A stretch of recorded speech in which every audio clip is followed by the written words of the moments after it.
Olá! Hoje a gente mergulha de cabeça num dos temas mais importantes e, vamos combinar, mais complexos da fé cristã: a identidade de Deus como Pai.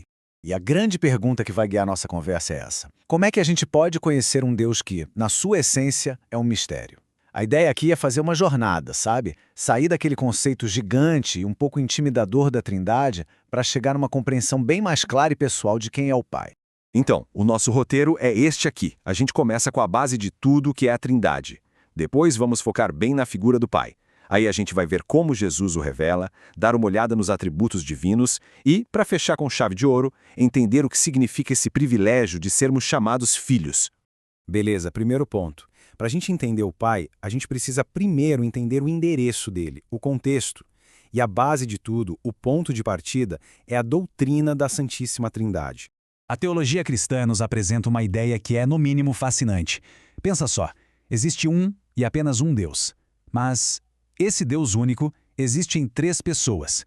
E essas três pessoas, o Pai, o Filho e o Espírito Santo, são coeternas. Ou seja, sempre existiram juntas. Elas têm a mesmíssima substância divina, mas são distintas entre si. É muito importante entender isso. Não tem uma que veio antes, uma que é maior ou menor. É um só Deus, numa unidade perfeita. Ok. Com essa base da Trindade em mente, agora sim a gente pode dar um zoom na primeira pessoa. Quem é, afinal, Deus Pai? Qual é a identidade dele e o papel único que ele tem dentro da divindade? Bom, vamos lá. As fontes nos mostram o Pai como o único Deus verdadeiro, a fonte de onde jorra toda a divindade.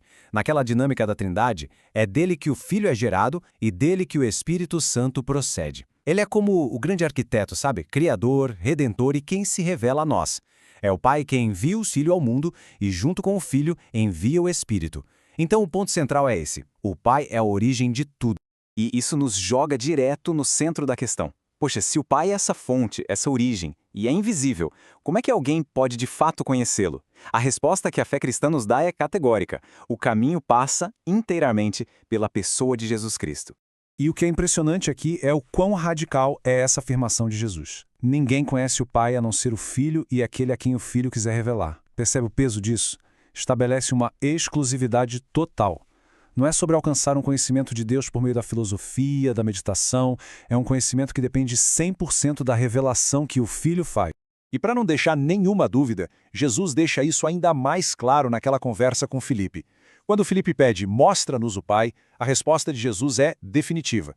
Quem me vê, vê o Pai. A consequência disso é gigantesca. Quer dizer que o caráter, a vontade, a própria natureza de Deus Pai, tudo isso está perfeitamente refletido em Jesus. O livro de Hebreus amarra isso de uma forma teológica muito precisa. Diz que Jesus é a expressa imagem da sua pessoa. O que isso quer dizer? Que ele não é só um porta-voz falando sobre Deus. Ele é a representação exata, a cópia carbono, se a gente puder dizer assim, do ser de Deus. Então, olhar para Jesus é ver o próprio Pai agindo. Certo. Se Jesus revela a natureza do Pai, que natureza é essa? Para a gente conseguir entender melhor, a teologia meio que organiza as qualidades de Deus em categorias, que são chamadas de atributos. E aqui a gente tem uma divisão bem importante. De um lado, os atributos que são incomunicáveis, ou seja, qualidades que só Deus tem e mais ninguém. Coisas como autoexistência, ser eterno, não mudar nunca, ter todo o poder, saber tudo e estar em todos os lugares. Já do outro lado, temos os atributos comunicáveis. São as virtudes dele, como santidade, justiça, amor, fidelidade e bondade, que nós, seres humanos, podemos refletir, claro, de uma forma limitada. E tudo isso que a gente viu até agora nos leva da teoria para a prática, para a vida real. Porque no fim das contas, o que significa que esse Deus imenso, todo-poderoso, se revela como Pai? A resposta está numa palavra linda e cheia de significado: adoção. E para a gente sentir o impacto dessa transformação, a gente precisa entender o que significa a palavra Abba. É uma palavra em aramaico que o próprio Jesus usava para falar com Deus. Não é um título formal, tipo soberano ou majestade. É uma expressão de intimidade total, de confiança. É o equivalente ao nosso papai. Para aquela cultura, para aquela época, se dirigir a Deus dessa forma era algo absolutamente revolucionário. E aqui está, de forma bem visual, a grande virada de chave.